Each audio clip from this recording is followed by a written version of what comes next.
my channel. If you are here, I'm sure you want to know how to use chopsticks effectively. In this video, I will show you step by step how I have been using chopsticks since my childhood.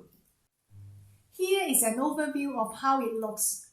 Notice that the hand is not gripping the midpoint of the chopsticks, but rather a bit further towards the end.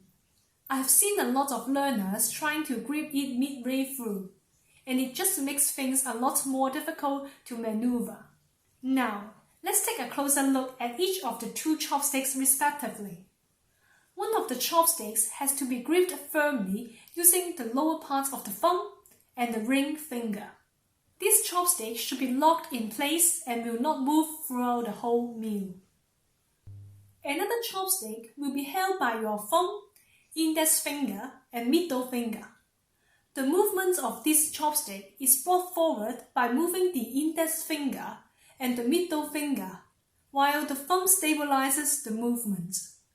Now we put the two chopsticks together.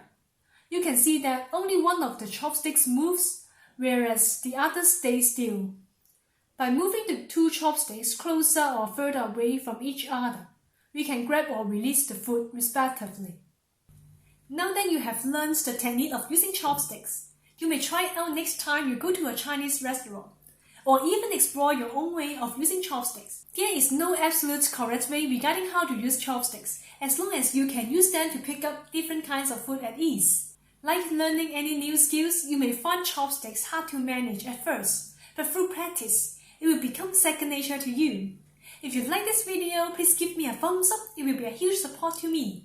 Also, if you would like to know more about Asian culture or Asian cooking, remember to subscribe to my channel. See you later, bye!